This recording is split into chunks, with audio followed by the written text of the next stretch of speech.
Itxoin. Iker Mintegi, zorionak, Euskal Garaipen bat azkenean Nafarroko itzuli honetan, azkeneko minutura arte itzegin behar izan dugu. Ze etapa estua. Bueno, bigarren Euskal Garaipena guk ere lehenengo egunean irabazi zuen, itzuliak bera irabazi dut, eta oso estua izan da bukara, baina bueno, zorionez niretzat irabazta lortu dut. Oso estu junda etapa, Kortizokin non lanari askar irabazi bezu azken finean, ze iesaldia 5 minutik gorako errenta zuen.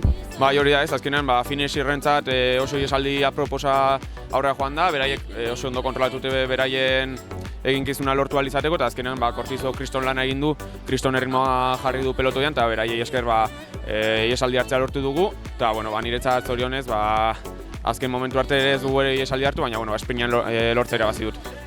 Zuen taldeari beti kostatzen zaizuela pixkak lasterketa handi hauetan irabaztea, aurten bai Santikutz irabazi duzu, etapa bat Iruñerreko Nafarroko itzulian. Laboral Kutxa geroz eta punta-puntako taldea izanik, aurrelako garaipenak lortzea ere importantea da.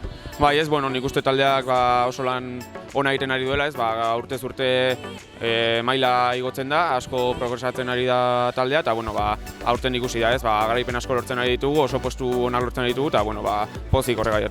Madrilera begira. Bai, bueno, lehenengo Espainiako txapelketak, eta bueno, lehenengo Tolosan Euskaldun txapelketa bukatu, eta gero Madridin Espainiako txapelketak. Sorte hon.